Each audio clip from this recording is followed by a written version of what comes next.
Let's begin with a word of prayer. Heavenly Father, thank you for the opportunity to study together. I pray that you'd bless us, that you'd help us to see the things that might be beneficial. May you guide in Jesus' name. Amen. Amen. There's a passage in Psalm 67, verse 1 and 2. It says, God be merciful unto us and bless us, and cause his face to shine upon us, that thy way may be known upon earth, thy saving health among all nations. So God has a message for saving health. Now, this is interesting. This is from Johns Hopkins. Johns Hopkins study suggests that medical errors are the third leading cause of death in the United States. So the number one cause of death is heart disease, cancer, medical errors, number 3. Over 100,000 people every year are killed by drug medication or some other medical error. Hey, I just want to tell you one thing. I did a sermon a while ago, and we mentioned this. In the sermon, talked about something. We included pharmaceuticals, surgical mistakes, misdiagnoses, vaccines, and everything else. And YouTube took it off and told us if we put it back up, they would cancel our account. Yes, They're saying this. Yes, I know. And it's funny because it's Johns Hopkins. It's not. Yep. I know. We just repeated this stuff. Yes. Isn't Hopkins the one where they have that $268 lawsuit with the girl whose mother committed suicide? Wasn't that John Hopkins? I don't know. I have no idea. Yeah, it was. I have no idea. Yeah.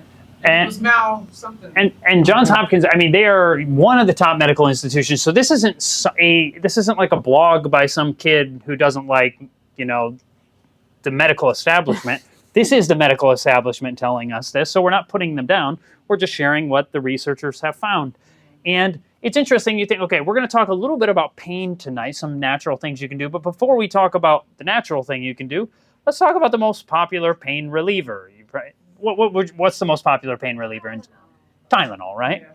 So notice what we see here. According to a 20-year study reported in JAMA Psychiatry, mothers with the highest levels of acetaminophen, that's Tylenol, in their umbilical cords had children with over 3.5 times the rates of autism. The children also had nearly 3 times the rates of ADHD. So in both situations, the brain is being affected. Now, I'm not telling you that you can't take Tylenol, but obviously, even though it's the most ubiquitous pain reliever there is, it still may have some side effects. People wonder, what is the cause of autism? And this is not necessarily the only cause, but this is one of the potential factors in autism, and it's potentially one of the most popular medications on planet Earth. And one that we would think is very safe. Yeah. And to this day, it's still prescribed when women have pain while they're pregnant. They still suggest that they take acetaminophen, even though it may over triple the rates of autism. And once again, this is JAMA. This is Journal of the American Medical Association, one of the top journals. This is not somebody's blog that we're reading here. And so often when we talk about natural remedies, which we're going to talk a good bit about tonight, people often will say, yeah, but you got to be careful with them, which I would agree. You should be careful with anything. You shouldn't overdo. You can kill yourself with water. And I don't say that to be funny. You can have water intoxication. Every year, several people die in the United States from consuming too much water in a day. You can do that. You can dilute your electrolytes and literally die from water. Now, it's not common because you have to drink a ton of water typically to do that. But the point is, we do need moderation, and even in good things. We need to be careful even with good things. But looking at herbs and supplements, and this is in 2013, and the only reason I don't show you a newer statistic is because I haven't been able to access them. In 2013, the annual report of the American Association of Poison Control Centers National Poison Data System looked at the data on dietary supplements, herbals, and not one death was reported from the use of these substances. Not one in 2013. I'm sure some years somebody overdoses on some kind of natural remedy. I don't doubt that. It can happen. But the fact is comparing with just looking at drug medication, over 100,000 people die every year in the United States from drug medication prescribed correctly, not even overdoses. Drug medication prescribed correctly, over 100,000 people die. So it's the fourth leading cause of death. Yes, the fourth leading cause of death is drug medication. Given correctly. Yes. Yeah. So this doesn't mean that no herbs are dangerous. There have been some that have been in the past, but it's not very common for people to die of something like natural remedies. Well, I want to talk about something that probably many of you already have in your house. We're going to look at research on, I may have mentioned it already, but honey and wounds. I think I mentioned it. I'm going to touch very quickly. The honey goes back all the way to the Egyptians. The Romans would use it. The Native Americans would use it. It's just a very common medicinal that people have used. And I did mention this already, but just quickly go over it. Patients that had received plastic surgery had on the same wound covered half with a standard surgical dressing and the other half with a honey dressing. And the half that was dressed with the honey healed about a third narrower. And the study concluded by stating that the aesthetic or the look of the wound could be enhanced by using a honey dressing. So if you have a sore, if you have a cut, one of the best things you can put on it is honey. That's something to really consider. And what happens when you have people use a standard steroid cream made for canker sores, and over-the-counter pain gel put on the canker sores, or simply putting honey on the canker sores? I love this study. So this is what happens when you use the steroid cream. It ends up taking about 4 days for the pain to go away. Not bad. If you try the store-bought cream, twice as long, 8 days. If you put honey on it, you just take some honey and dab it straight on the canker sore. 1 day. 1 day, and it no more pain. But you might be asking the question, sitting there, you're saying, but Chad, is it safe to put honey in your mouth? Okay, nobody probably is asking that question. But there were no side effects in any of the groups. And you may know that honey should not be given to babies under 1 year of age because of the potential risk of botulism. In adults, it's not a problem, but from the babies that their immune function isn't ready for that, you want to wait till they're at least a year old. Yes. Does that have to be raw honey or can it be any honey? You know, it can probably be just about any honey. You know, I love raw honey, but I don't think it'll make a difference for this specific issue. So the folks that we're staying with before we came here, we were on the phone with her, and she said she had some dental work done and had never had this before, but she had canker sores all over her mouth, and it was excruciating. And she's like, do you know any remedy? And I said, well, Chad's got a video, and I sent it to her, and I said, try it. She tried it, and like literally the next day, they had decreased significant. And she's like, wow, I would never imagined that it could happen that quickly. And she had, for days, been in pain. My wife is here tonight. She's a nurse, and she said that in the hospital they have honey dressings that have right in the gall. Yeah. You know, and this is the great thing, that even though it feels like you're going backwards, we're going forward. Meaning, we're finding out that what they did in the past was better than what we have today in many cases. And we're going to look at some of those kind of things. Like, for example, our generation, you know, people thought the bottle was better than the breast, you know? And so a lot of us grow up with all kinds of issues because we didn't get the breast, we got the bottle. And C-section was the option, you know, in our generation. And now they're going back to, I mean, of course, if it's an emergency C-section, but it's like going back to the natural, we're realizing is a better thing. Can you help us identify like good honey versus bad honey? Because now they are really mixing it, and you know, I think it's void of the bees in some cases. Well, it is true that sometimes they're literally putting sugar water into honey, and so, you know, it's going to be, I mean, maybe going to a local farm or something like that if you trust them as an honest person. Otherwise, it may not be the easiest thing to know. And probably, I mean, yeah. And a local farm would be better anyway, just because you hear about allergies if you eat the local honey or the local pollen. What about raw honey? Yes, yep, raw honey is fantastic. That Yep, would be the best. yep. So going forward, sorry. Let's see. Okay, here's some research on dysmenorrhea, having also known as painful menstruations or PMS symptoms, is common in about 80 to 97% of women of childbearing age.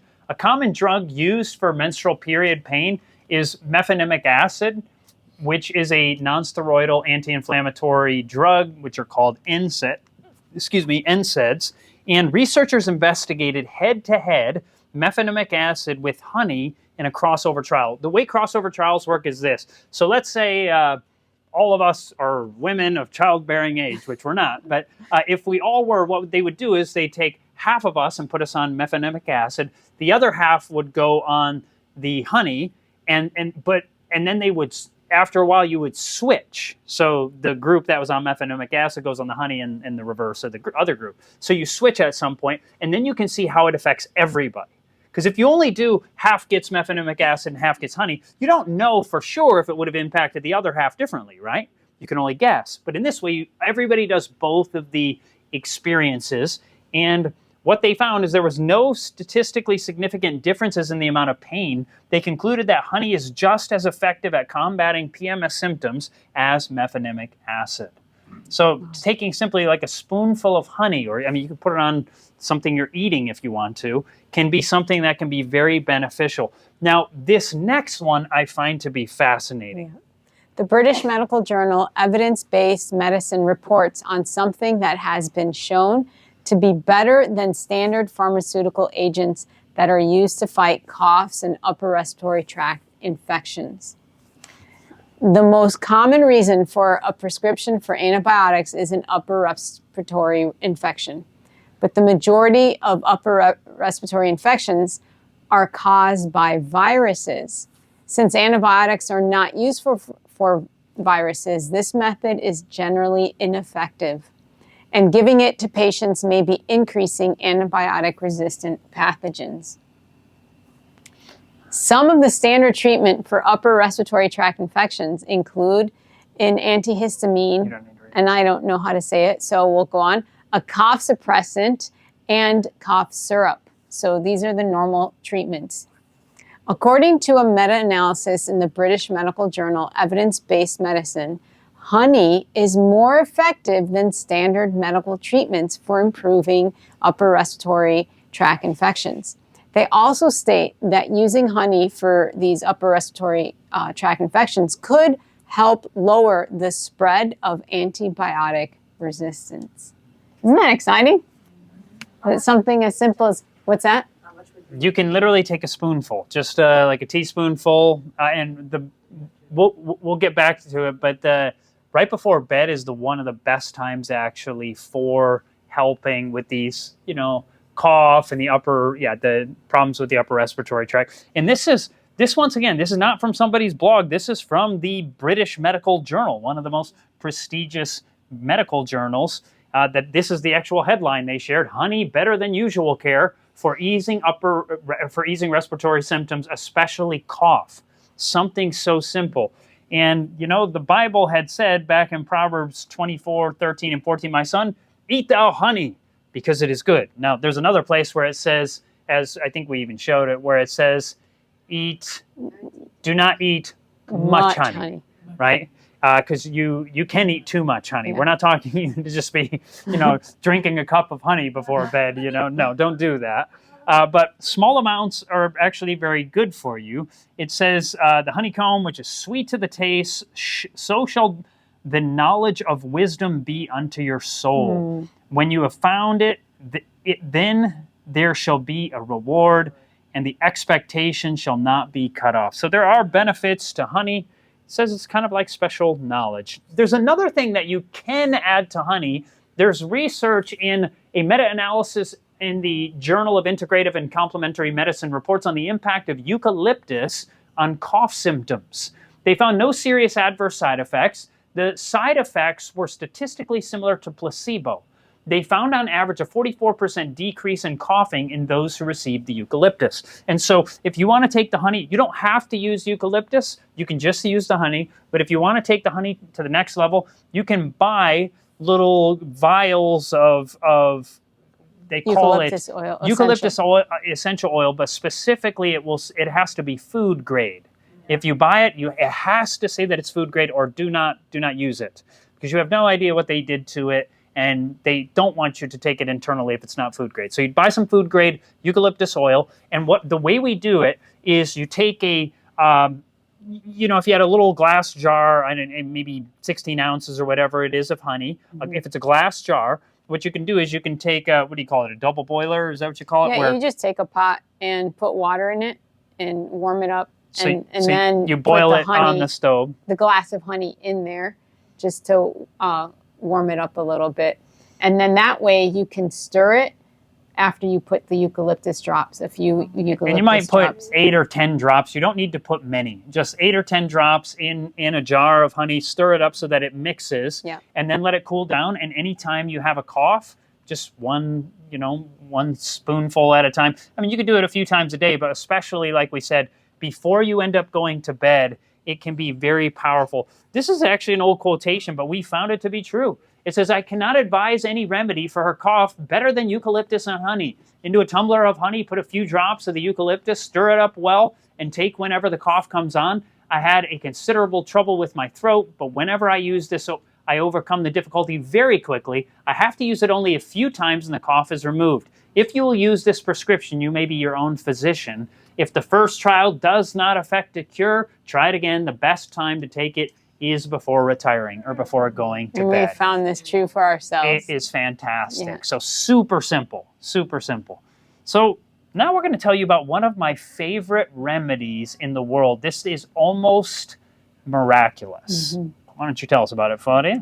Comfrey. This is actually a picture.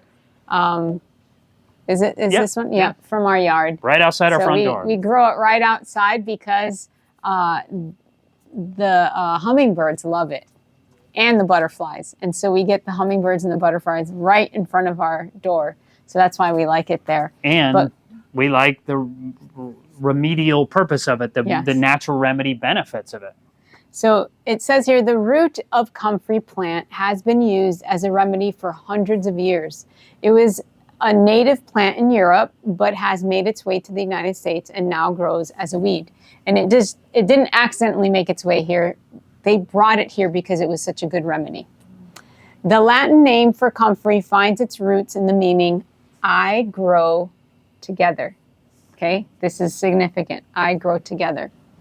A placebo-controlled, double-blind, randomized trial was conducted to assess the effect of a cream of comfrey root extract on back pain, whether it was upper or lower. 120 patients were put on either a placebo or the comfrey cream. Those taking the placebo decreased their pain by 37.8%. So apparently placebo works really well.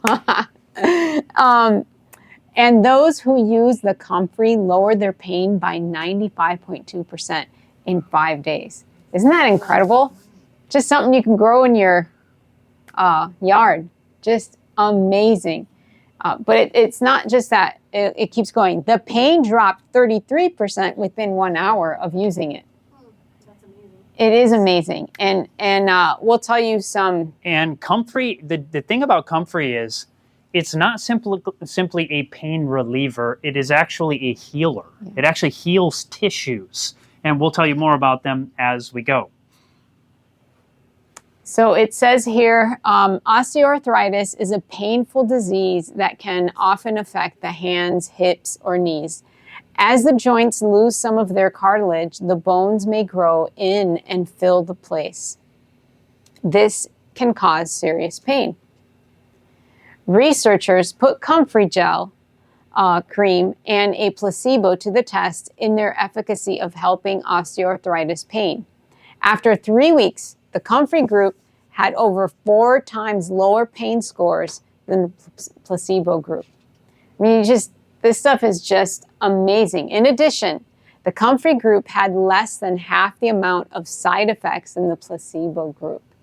So less side effects. Which normally the actual medication is supposed to have more side effects than the placebo, because the placebo shouldn't have any side effects, right? Right. But in this case, it has less, which is astounding.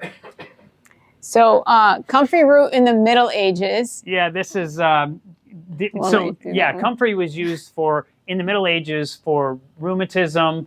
And Nicholas Culpeper, who lived from 1616 to 1654, stated in the work The English Physician, and that is how they spelled it, that comfrey was beneficial for this. These are his words and spelling, so don't blame me for the spelling. It was good for spitting, pissing blood, inward wounds and bruises, fistic, which was tuberculosis, bloody flux, dysentery, which is dysentery, term stops. I couldn't figure out what that was. Whites, not sure what exactly that is. Nerves cut, that's literally, you have nerves that have been cut. Muscles cut, sharp humors, wounds, ruptures, broken bones, knotted breasts, hemorrhoids, inflammation, gout, pain joints, and gangrenes. Now, they haven't done studies on all of these things. Some of them I don't know what they are. I had to look up some of these things, but it is absolutely miraculous. Just this weekend, when I took off, Fadia stayed here for the weekend, I flew up to Alabama, and a physician there, medical doctor at UC Pines, was telling me this type 2 diabetic had this sore. Often type 2 diabetics, because of poor circulation, their wounds don't heal very well. And some of them can die of those wounds. They get gangrene and they end up dying. So this man had a wound on his leg that would not heal, so they just packed right into it comfrey, and they used some castor oil with it. They mix the castor oil just to kind of wet it up and put it right in there with it. And the man had 4 days later had to go to the hospital for a separate issue that didn't involve the leg issue. And he went there, and the doctor thought, oh no, because now this doctor is a medical doctor, but he thought, oh no, if the normal standard physicians in the hospital see this stuff on his leg, they're going to say, what have you been doing to him? Because natural remedies aren't always loved by the medical community. So he's in the hospital with him, and he pulls it open to pull it all out of there, the comfrey. And when he pulls it open, the leg was 100% healed. He said it was a miracle. He said there's just no way it could have healed within 4 days like that. He said it wasn't healing before. They put this on, and it's fully healed within 4 days. It can be at times miraculous what this will do. We'll tell you some more experience, but that was just this weekend. This physician was sharing with me up in Alabama. Well, a study was performed looking at the effect of comfrey root cream versus diclofenac on sprained ankles. And after 7 days, there was a statistically significant increased benefit in the comfrey group compared to those taking the medication. And the patients and the doctors rated the efficacy of the comfrey better than the medication. And comfrey root was also tested against placebo for musculoskeletal rheumatism, and it turned out to be better than placebo and the diclofenac. So both of them, it ended up being better once again. And so the question is safe for children? It's been tested on children aged 3 to 12 for strains, contusions, and distortions, and remission or improvement were found in every test, so it seemed to be safe for young people. And comfrey root was tested against placebo. Oh, I guess, I don't know why I have that in there twice. So I did. We already should. But now I shared with you this story, but I want to just share with you a few other stories. Our friend of ours, I have a video on my YouTube channel I have 2 videos. One of them goes through the scientific research on the benefits of comfrey, and the other video is a young lady teaching you how you can make your own comfrey salve. Mm-hmm. She sells it too. I'm not selling it, but she does, and she makes it herself. Because here's the thing: many natural remedies and so forth, they are not tested by the FDA. So you don't actually know if what they say is in it is actually in it. Well, this young lady is very conscientious, so much so she gets the comfrey root. Well, she normally grows her own, but if she runs out, she'll order. Well, one time she ordered a pack, and it looked terrible. It was like brown and she's like, I cannot use this, because the method she uses keeps it looking really good. and viable. And so she just She threw wouldn't it use out. She's like, I'm not using that. And they were traveling around the United States trying to get to farms that were growing this stuff. And so, I mean, she's a young lady. She's probably 19 or 20 now. She was 16 in the video. But yeah, I'll just tell you her website now because I don't make a dime off her. So this is not me, you know, I get nothing out of this. But it's Desert Rose Sisters. It's either .org or .com, but desertrosesisters.org or .com, one of the two. And it's the comfrey cream is what it is. But she had a situation where this woman came to her. She had 20 years before she had frostbite and she had nerve damage. So she had been in pain for 20 years. And so the woman began applying the comfrey salve that and what's in it? All there's in there is the comfrey, powdered comfrey, which is she uses the leaves, olive oil and beeswax. That's all there is. That's all she puts in there. And it makes a salve, you know, just kind of a solid paste type thing. But those are the three things in the video. You can watch it for free if you want to make it yourself. You don't have to buy it from her, but she makes it if you want to buy it from her. But this woman, after 20 years, has been suffering with this. So 3 times a day, she just applies it, rubs it on her hands like a hand cream, and the pain went away. And she was healed of this. And not just never came back. Yeah, not just temporarily. It healed her pain after 20 years of suffering. And we can go on and on with stories. So the meaning, it said grow together. That the Latin name for comfrey is I grow together. And sometimes it's also called bone knit. And we have a friend who broke her toe, and She's a healthy lady in her 30s. And it wasn't healing. And so she went to the doctor again, and he said, look, if it continues to not heal, we're going to have to do some surgery and look into this. And she's like, okay, before we go that route, let me just try one more thing. Because she had known about comfrey, but she's like, let me just try one more thing. It's like, okay. So she tries it. She does the comfrey root powder, which is more potent. And she makes a poultice out of it. That's just adding some water. And it becomes a gel. It becomes like a real mushy gel. She wrapped that around her toe. And then she covered it in probably saran wrap or something just to keep it from getting all over the bed. And prior to this, the reason she knew it wasn't healing is because when she'd walk, it would really hurt. All of a sudden, and they did an X-ray. They knew it was broken. Right. And then 2 days later, the pain is going away, and she's like, "I'm healed. It's healed." And so she goes back to the doctor, and she's like, "You need to do another X-ray. My toe's healed." He's like, "There's no way. There's no way it healed that quickly." And she's like, "Come on, just do it, please." And he kept saying, no. We are not taught that something transdermally could be affecting the bones like that. And she says, just humor me and try this out. So he did, and sure enough, it had started to heal. It had grown back together. And he was like, whoa. He's like, we are not taught that this actually happens. He said, but you convinced me. And now for people who, like my patients who want to do natural remedies, I'll recommend this to them that don't want to go the surgical route and they want to do natural. I'll recommend it. And then she shared with several people, and everyone she'd share it with, they'd try it, and then it was just like such a blessing to them. And she'd always tell them, remember to pray over it when you do that, you know. And it was just, we could tell you story after story where this happened for people. So it's a really good one. It really is. It's one of my favorite remedies, and it's a beautiful plant. You can plant it yourself and have it grow here in Florida if you want in your yard. It's pretty and it's a good composter too for your garden. One of our friends, he tried this in New Zealand. He grew it around his fruit trees, so that he can compost it in. And he did an experiment. He just said, I'm going to do it with half the avocado trees and not the other ones. And he said it was like they just produced so much more, the ones that had the comfrey around it. Yes. If you grow it and you plant it, make sure you plant it where you don't care if it takes over. Right, yeah, that's true. Yeah. It's hard to get rid of once you have it growing. Yeah. And me, I don't mind because I like having it so much. I'm not afraid of it taking over. But if you have an area that you don't want to get taken over, don't put the comfrey there. Put it or you could put it in pots so that it doesn't, cause terrible trouble for you. Yes.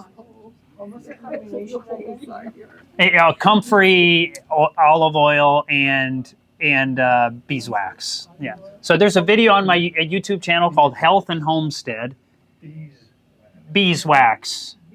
Yeah, Yes. you can look up the video and see how she actually She tells does you. it. Yeah, she tells you how to do exactly it. how much to use. You can make it yourself. But the one for the bones was powder. It was the root. And So water. either one will work. It's that the root is more potent than the leaves. Both of them have a potency. The thing is, there's a little toxin that if you used it for extreme long periods of time, there's more of that in the root, but it's simultaneously more powerful at healing also. So, but the thing about comfrey is the German Commission E, which is a medical organization that would do research on natural remedies to see, number one, if there were contraindications to other medicine, and they would see, is it actually effective? They tell you, I think, not to take it any more than 2 weeks or 4 weeks out of a year continually. That's what they suggest. And so, and most people wouldn't need to. It's not something that you just have to keep applying. It typically will do the healing within a short time so that you won't have to do that. So something to consider. Now, simple migraine medicine. Simple migraine medicine. What is that? Ginger, that's right.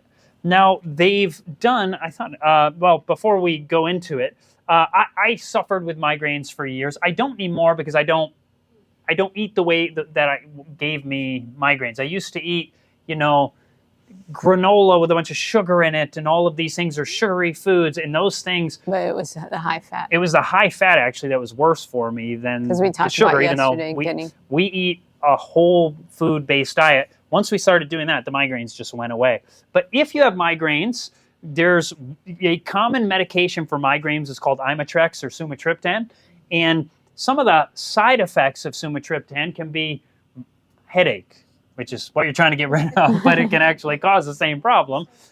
It can cause pain or chest tightness, pressure or heavy feeling in any part of the body, weakness, feeling hot or cold, dizziness, spinning sensation, drowsiness, nausea, vomiting, drooling, and on and on and on. So is there anything natural we can do?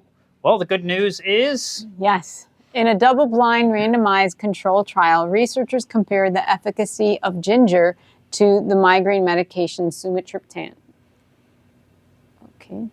100 people who had migraines without auras, and auras are kind of like... it's like a visual, it's not a hallucination, but it's something wrong with your brain at that moment. So for me, it was like the shining light it would be in front of me. So I wouldn't, if I was looking at you, I wouldn't see your face because this thing would be blocking everything. And I would always get that. He'd see like a spiral. Yeah, it looked like a shining spiral. And I wouldn't have the headache while I had the aura, but when the aura would go away, for me, that's when the headache would come. Yes. I've been getting frequent ocular migraines, they call them. Is Yep. that what you're talking about, that aura? Yes. But it starts on the right side and the left side, then it'll be a whole circle. And I've had a positional headache since 6:30 this morning. It won't go away. As soon as I sit down and I stand up, it's like my right temple. Is that the same as a migraine? It's been going on since 6:30 this morning. It sounds like what a migraine typically is. I mean, I'm guessing a doctor can officially, diagnose that, but that's similar to what I would have. I'm going to try ginger. Yeah, so... But then he would have then the headache, but then also weakness. Yeah, for the a next few couple days, I wouldn't feel like exercising. I'd be tired, or if I did exercise, I'd be more prone to get another headache. Yeah. But thank God he's not doing No, I don't it. have it anymore, praise the Lord.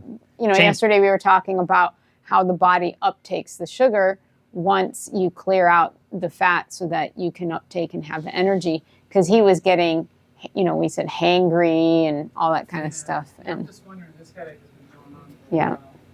So, but he tried this for the migraines, and it was just something that he needed to do, right? Sometimes you need something to help you with your symptoms. But then once he figured out the root cause, then he doesn't have to deal with having ginger either. So, so this is, again, with the drug and yeah. Within 2 hours, both groups saw a significant decrease in migraine pain. The benefit in both groups was statistically similar. So it just shows you that head to head, sorry, I should have left it if somebody's taking pictures. Head to head, it's doing pretty good for people, right? And it doesn't cost as much, right? So, and you're not going to have most of the side effects that you would have from the sumatriptan either. Yeah. So, so how much would you use? The research suggests so you can either use fresh ginger if you want. The easy way we did, it also helps with menstrual pain, and it can lower the amount of bleeding for menstrual pain, or for menstruation, I should say. So not only with pain, but bleeding. Doesn't get rid of bleeding, it lowers bleeding. And how much do you use? 1/8 teaspoon of dried ginger. So you can literally buy a really cheap little container of ginger, 1/8 teaspoon. And then the way I would make it for my wife when she was suffering with the pain would be I would take some honey, some water, and the dried ginger powder, and it's kind of like ginger ale almost without the fizz, basically. Yeah. And probably, I don't know, but I'm guessing most ginger ale today, they probably don't actually use ginger anymore. You know, everything's just kind of chemical based. Don't want that to be true, huh? And I could be wrong. Maybe they do. I could be wrong. So I have not looked, but I'm just guessing. So you can check though. Well, because but I'll bet you some of the ginger beers that are out there, and I don't mean beer alcoholic. I'll bet you some of those still do.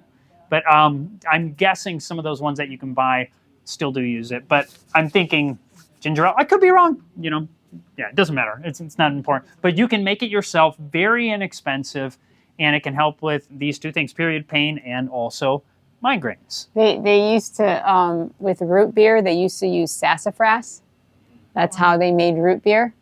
But then there is some study done that said it was mildly carcinogenic.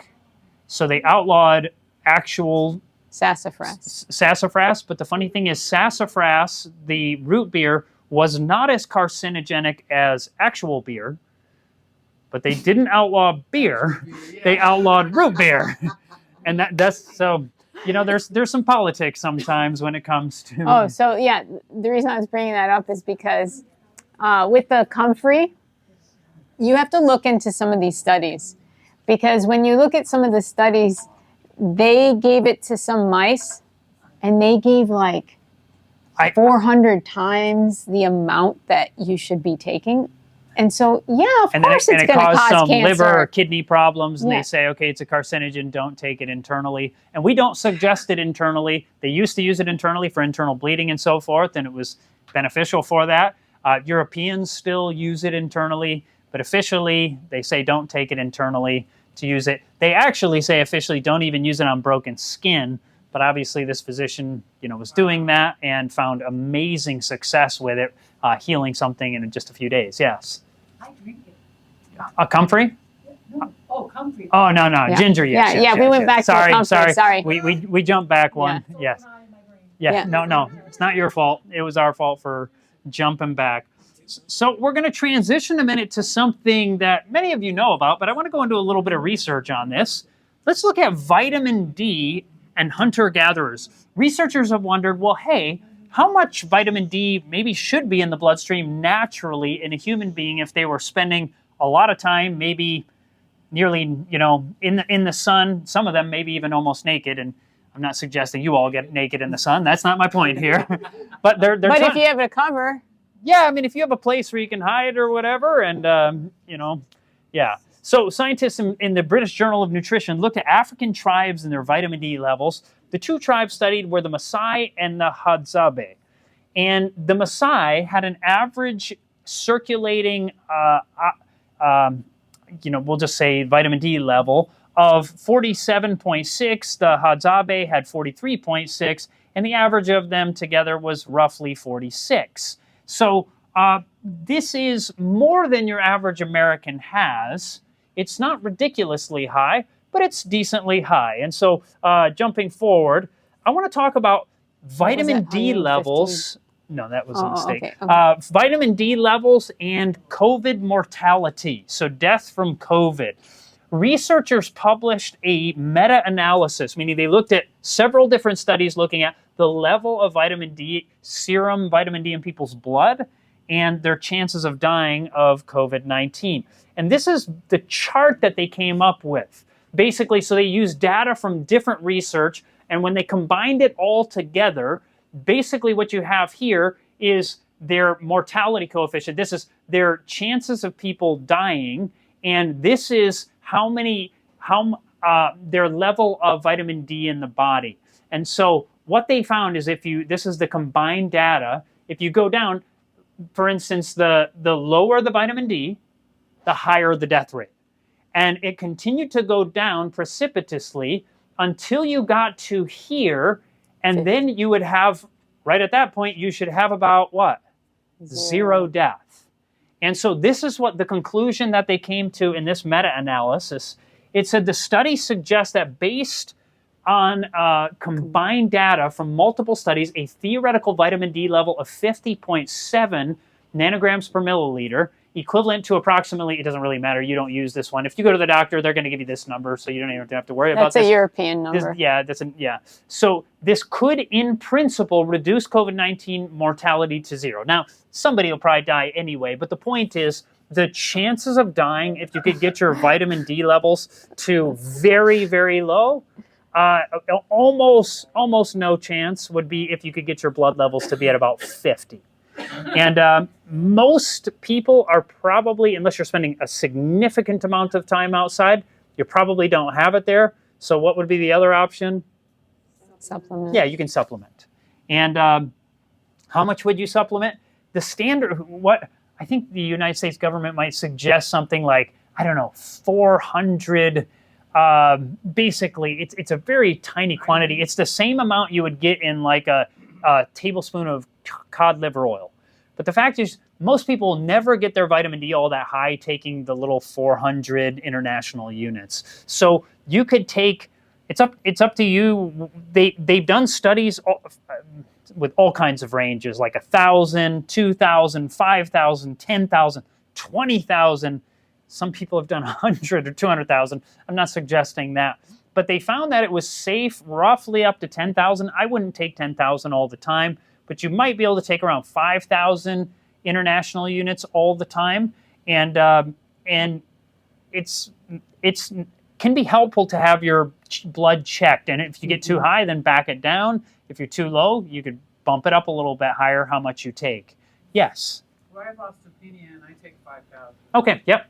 And that's probably, have you ever had your blood levels checked? Yeah, I had it checked at one point, and they were kind of low, actually. Yeah. I don't know if it has anything to do with menopause. Well, a lot of times you actually have to take more to get. So it can be helpful to take 10,000 for a while to finally get it up to that level, and then once you maybe reach that level, you might be able to back it down to 5,000 at a more standard dose. So, yes. I have 10,000 for years, every day. Have you ever had your blood levels tested? Yeah, it was being monitored, and it's up to a level. So now I only do it one time every. Perfect. Okay, so you got it up to a good. Blood level, I see if I'm starting to die. Okay, nice. And so, yeah, what they typically say is having the level at 30 is sufficient. 30 is it's okay, but even higher than that is likely better. What the standard medical professional will say is you don't need upwards of 50. All you need is 20 or 30, and that will keep you from getting rickets. And that's true. It will keep you from getting rickets. But vitamin D is useful in almost every cell of the human body, and not just for rickets. That's like the minimum, the very bottom of the barrel necessity is not to have rickets. That's a very good thing. But if you want to have your immune system functioning to the point where, and I could go on, for time's sake, we didn't have time for it, but I could show you more research on vitamin D levels and the flu. And having significantly higher levels, like closer to 50, you're going to make it where you're going to get the flu probably way less often. Not guaranteed, but it's going to lower your risk for the flu. And then the time period with the flu, you're probably going to have less symptoms, and it probably won't be as long having the symptoms. So vitamin D is an amazing thing for the human body. And most people aren't getting out in the sun enough. People say, oh, you can get enough 5, 10, 15 minutes, on your hands and face. You can get enough for not getting rickets, but probably not for excelling in your health. Yes? Those people in Africa, or wherever that was, is that why they have a lot? It's because they're in the sun, they're Yes. naked. Exactly. They're in the sun for hours a day, and so because of that... They're mostly outdoors. Yes. I'm out a lot too, so Yeah. that helps me. That's good. So we were down in Brazil a couple of years ago, and I talked to some of the ladies there, and one lady said she was an IT person, so she's inside on the computer all the time.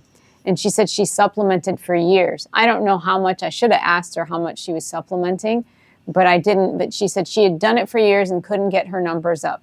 So then she just decided she was going to sunbathe with her supplementation, and she was going to be like religious about it. She said every day I'd go out for 20 minutes and I'd lay on one side and then I'd lay on the other. And I did it every day, and she doubled her numbers the next time she went in. And then she kept it up, and doubled her numbers the next time she went in. So, because she was really low in Brazil. Isn't that crazy? But it's because we're mostly indoor people. And you don't want to burn, by the way. No. We all know that burning is not good. But just a little tan is actually a good thing. But we do not want to burn. Burning is what is truly detrimental. And you need to progressively do it. Yeah. Yes. My doctor said that K2, that D3 will not assimilate if you're not taking it with K2. This is very commonly taught on the internet, but I haven't been able, and I've looked at one of the guys who's one of the top scientists at looking at things, and he said there's no study. It is theoretically, it is logical, but there doesn't seem to be any research to back that up. And I think there is some studies where they try both, and I don't know that they're really finding that to be the case, but that is a common thing all over the internet. So you could do it. It probably won't hurt you to take K2 along with it, but it doesn't seem like it's actually necessary from what I can tell from the research. Yes. So I take a bone supplement for my osteopenia, which has K2, boron, calcium, and D3. Now, is there... So there's D3 and there's D2. D3 seems to be a little more efficacious than the D2. And so, but either one should generally work, but most people are probably taking the D3 anyway. Yeah. So, Sarah, were you going to say No, something? I was going to ask the same thing about the D3. Okay. All right. And then Charlie, I think. I read a large meta-analysis just recently on restless legs, and 70% of that population group had chronically low D levels. Thank you for sharing. Wow. That's fascinating. I'm going to look into that. Say that again. I'll say it for the recording too. He was just mentioning that he was looking at a meta-analysis that showed that people with a restless leg syndrome, you're in bed and you got these legs that are moving and it's hard to sleep, that the majority of these were suffering with low vitamin D levels. Is that what you said? Chronically low levels of vitamin D. So that's fascinating. And I wouldn't doubt it. It's funny, we look back on yesteryear when people got rickets or when people, the sailors on ships weren't getting enough vitamin C, and so that they would end up getting what? Scurvy, right? And by the way, some folks, did you know scurvy's making a comeback? And some people with the carnivore diet, they're just eating meat. Some of them are starting to get scurvy again. We thought that was just a done deal. Like, we knew about that, right? But they can, not sometimes get enough vitamin C by going on a full carnivore diet. So, but the point is, the reason why I brought that up is that we may be starting to see some of these diseases again, but some of these diseases we're not seeing as much, but we may have other diseases, maybe restless leg syndrome, that still may be something that is a side effect of low vitamin D, or some of these other issues like COVID. Not that obviously it is a viral infection, but having the body functioning at optimal levels might help lower the risk of many other health issues. So I want to go forward on something. I just did a video. My last video on YouTube is this particular video. I won't do the whole thing here for time's sake, but nasal lavage or nasal irrigation, a neti pot. Has anybody ever used a neti pot here? Okay, you have two, yes. I have several just because we're doing a YouTube video on it, so we're trying different ones. We're collecting them. Yeah, we got a box with them now. And we found out which we thought was the best, and I could tell you that too. And I'm not selling them, so I get nothing from it. And they're cheap anyway. You can buy them for, this one is probably like $7. You can buy them for you can buy a ceramic one on Amazon for maybe $10 or $12. That's microwavable, and that helps clean them, and I'll talk about that in a moment. But this is one of the most amazing studies. It's a small study, but this is fascinating. Check this out. Research in the Ear, Nose, and Throat Journal reported on people who were prone to dangerous side effects from COVID-19. They were BMI averaging over 30. That's over 30 would be in the level of obese, actually. So these are obese people on 2 forms of nasal lavage. This is, I'll show you a video of how it works, just in case you don't know. And the number one comorbidity for COVID was obesity. Number one was obesity, and number two was fear-related disorders. It was this fear-related disorders. That was according to the CDC. So number one, obesity. Number two, fear-related disorders. I don't know exactly what it was. I don't know. So it could partly be that when you got COVID, if you were a person who struggled terribly with fear, and once your lungs start not functioning very well, and you can't breathe well. You can't. Yeah, it can just exacerbate the problem. So you start maybe hyperventilating. And if you're watching a lot of television, and they scare the junk out of you, so yeah, it just adds to the fear. Yeah, I didn't see any research on why that was, but I'm just guessing. But that was according to the CDC.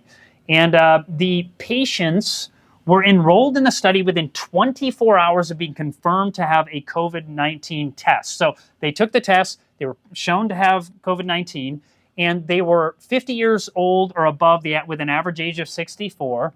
And they would have a salt water, which is called saline mixture, with either iodine or sodium bicarbonate. So like iodized salt or sodium bicarbonate mixed with salt, which is baking soda. And they would ask them to irrigate twice a day. So basically fill this thing up with salt water, stick it in poke it in one nostril, and lean your head, and it goes into that nostril and then comes out the other nostril. I'll show you a video of me doing it in just a moment.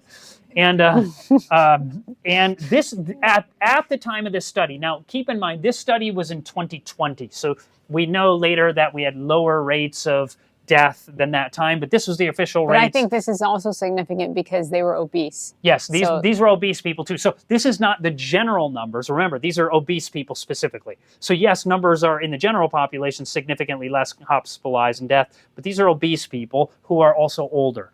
And this is what they found. The CDC averages at the time of the study in 2022 was that 9.5% of people who were obese in this category would be hospitalized, and 1.5% of them would die. Remember, that's not the general stats. That's for, in this situation. And those who, within 24 hours of getting a positive COVID test, would begin to use a neti pot. What ended up happening was only 1.3% of them were hospitalized, and in this study, zero died. Now, of obese people. Yes. Now, keep in mind, it wasn't a giant study, so I'm sure if it would have been done with hundreds of thousands, some people would have died. Yeah. But the point is to have what they ended up finding in this study, of those who actually stuck with the 2 times daily irrigation, 79.3% had 0 to 1 symptoms, compared with 43% of those that irrigated less often. And this is what they found. Those who took the intervention, twice a day irrigating their nostrils with saline salt water, were 8.5 times less likely to be admitted to the hospital, and none died. 8.5 times less likely to go to the hospital. That is significant. And so the thing was about this study, it was done in December of 2020, but it was not published until June of 2024. Would have been kind of nice if we would have known that earlier on, wouldn't it? But I actually think if they would have done it, the people would have been up in arms. No, you can't say that. I mean, we don't know. Sure, a larger study may have shown it wasn't quite as efficacious, but I can almost guarantee you these researchers were telling mom and dad about what they found. Mom, dad, run to Walmart. Get yourself a neti pot. This could make a massive difference. It may literally save your life. Mm-hmm. And so this is something that, but there's also research on, we already talked about upper respiratory tract infections, right? So let's look at this. A pilot study report in the journal Scientific Reports was conducted on people within the first 48 hours of coming down with an upper respiratory tract infection. And what did they find? This randomized controlled trial had people either use saline nasal irrigation along with gargling 3 times a day or standard medical care. The majority had rhinovirus and coronaviruses. And keep in mind, though, this was before COVID-19. Right. Coronaviruses have been around forever, but this is a pre-COVID-19 study.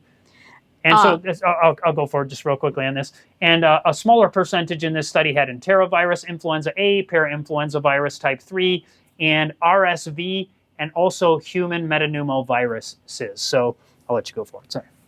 In those who did the saline nasal irrigation and gargling compared with the control group, they had significantly less days of runny nose, and the upper respiratory tract infection was lessened by 1.9 days. Okay, before we go forward, I just want to state, this is not compared to doing nothing. This is compared to the standard medical procedures at that time. So this is better than the standard procedure they could give to them. So roughly 2 days less runny nose. And it continues. Blocked nose was lessened by 2.7 days. Sneezing was lowered by 1.5 days. Cough was lowered by 2.4 days. And hoarse voice was lowered by 1.7 days. And in this study, most people use the sea salt in this study. So again, just using the salt in the neti pot is good enough. And but are you going to talk about right now or afterwards how to do it? Yes. Okay. We will make sure to. Can I just quickly say something? There was a case here where somebody didn't use clean enough water Right. and they actually got amoeba, and they died. They died. It was in Florida, and I think there was one in Washington too. So yes, and I will touch on that to make sure that you want to be careful how you do it, and I'll tell you how in just a moment so you don't miss out on that. So hay fever, kind of seasonal allergies that we think of. It's called allergic rhinitis. Yes, right now. And I know I was just at, where were we? Trader Joe's, and the young lady behind I said, "How are you doing?" And she said, "I'm okay, but I'm really having I moved down here and I'm having allergies like crazy." And I said, "Have you used a neti pot?" And she's like, "No, I don't know what it is." I said, "Well, listen, I have a YouTube channel. Go watch it." And I said, try it. Some people during allergy season will use it twice a day and just feel so much better doing that. So what did they find? I guess I didn't read it. A meta-analysis was conducted looking at research on the impact of nasal saline irrigation and allergic rhinitis, commonly known as hay fever, and they found that nasal saline irrigation reduced the amount of medication that people took for hay fever by 62%. It lowered nasal irrigation by 27%. It helped clear the mucus by 31%, and they had an improvement in the quality of life by 27%. A separate study found it to be beneficial in asthma. Now, some of these numbers are not like massive. 62% lower drug medication, that's pretty good. That's fantastic. If that alone, that's great. But they saw a lowering of all these things. And what if your life could be, a quarter or 30% better?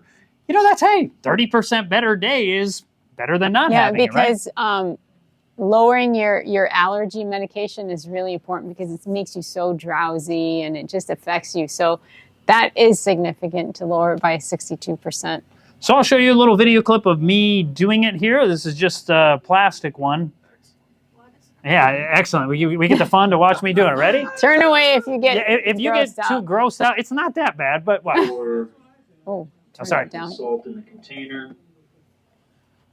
And the neti pot has a line. You just fill it up to the line. And remember, use distilled or boiled water. Once again, not hot down before you put it in the pot or before you put it in your nose. Now we put the top on it, and then it has a little top to let air flow so that as it goes into your nose, it can keep going. So what you want to do is you want to cover that up, cover the other end, and shake it up. You just take the neti pot and you stick it in one of your nostrils. You can do it in one or the other, and you lean your head, and you have to keep your mouth open to stop the flow. And obviously this is not pretty. You do have to breathe out your mouth. I gotta find that video. That's it. Now what I'll do is I'll go in the house and I will kind of clean up a little bit. And I'll lean over and it comes pouring out of my nose again afterward, and it's just the water there. Not very pleasant, but I'll show you the second method, and then I'll tell you the pros and cons of each one. All right. Well, I'm not going to do that here, but yes, I use one of those. Maybe you've seen them on television. The Navage. I don't know if you've ever seen it, where it's an electrical thing, and it's like $100. It has two things that aim in your nose. It pressurizes it in one, and it sucks it out the other. I've tried both, to be honest with you. I think my favorite one is the $10, $12 ceramic ones on Amazon. And if you're going to buy one, type neti pot and microwavable. And the reason why is, we'll get to that right here. Saline irrigation has been tested all the way down to infants, and it has been shown to be safe and effective with very few side effects. Talk to your doctor, obviously, before doing it on an infant. But this is the one thing, two things I want to add. They found in one study that people who are using them regularly would reinfect themselves with what they had the last time they used it. So they found a way to avoid that. And past research revealed that without disinfecting, you could reinfect your sinuses. An investigation found that microwaving with saline for 90 seconds seemed to be the sweet spot for both disinfecting and preserving the life of the nasal irrigation container, or the neti pot. So just sticking it in when you're done, just clean it out, stick it in there for a minute and a half, and that heat will kill any bacteria or viruses or whatever. And so, but what was mentioned earlier, and I want to repeat that, is the way to use it. You can use about a half teaspoon of salt, and once again, it can be either sea salt. You can use, one study actually found that the iodized salt was slightly better at working, because iodine is another disinfectant, so it kind of makes sense. But you could do either one, sea salt or iodized salt. Use half a teaspoon of salt to 1 cup of either distilled or boiled water, and make sure to let it cool before using it as in nasal irrigation. You're not putting boiling water up your nose, okay? I don't want you suing me and saying this guy told me to boil water and suck it up your nose. That's not what we're teaching. So just disinfecting the water. Yeah, so and what you do to boil it is you would get the water up to a boil in a pot, and then let it, once it's boiling, once you see it bubbling well, wait 5 minutes just to make sure, if you're using tap water, that it will kill any pathogens that are in there. Or you can just go buy a gallon of distilled water, or if you have a distiller at home, you could use distilled water, either one. Those should work out. Any questions or any comments about that, or anything we've talked about so far? Yes? What's your take on the keto diet? What's my take on the keto diet? Good question. You should have been here last night. We covered it all. So it's recorded. It's recorded. I'll just say it quick. It has many benefits, but a lot of the benefits work for about a year, and then it starts to retract to where it was before. And that's why they feel amazing often when they first go on it. And so you'll see people, you can reverse diabetes very rapidly. How do you do that with a plant-based diet, though? Well, you can. I'm not suggesting a keto diet. I'm just telling you, according to the research, I'm actually the very opposite of a keto diet. I am a super high carbohydrate and very low fat diet. But I also don't want to be dishonest that there are people find many benefits of weight loss. Some people will lower their cholesterol, but other people have their cholesterol skyrocket. And I know it's popular on the internet to say, oh, high cholesterol is not a bad thing. There's nothing wrong with it. That is not what the research actually shows. They say it's all... What's your cholesterol? So at one point, I used to have high cholesterol, and high cholesterol is generally as a plant-based eater. As a plant-based eater, I had a high cholesterol because I was eating a high-fat, not keto, but a high-fat plant-based diet, and I had high cholesterol. Then I went on a low-fat plant-based diet, and my total cholesterol dropped to 105. Mine was 113. Oh, that's right, 113. Yeah. Mine was 112. Yeah. So Frank's better than me. It's just this running joke between them where this is a funny one. They both have their drone pilots license. Because I was making documentary films, and you need legally to have a pilot license for a drone. And so I took mine. Frank did it, no connection. We both did it separately. And then Frank said, "When did you get yours?" And I don't remember the date. Yours was May 12th. Yes. Let's see, 17. And mine was May 11th of 17. And we had no idea that. And so it was always like he had one up on him. It turns out Frank's always a little better than me. So with age, there's wisdom. That's yes. right. That's right. Yes. That's right. And Frank's got the wisdom. That's for sure. So how old are you? Never mind. You got him beat on that one. So, any other questions, comments?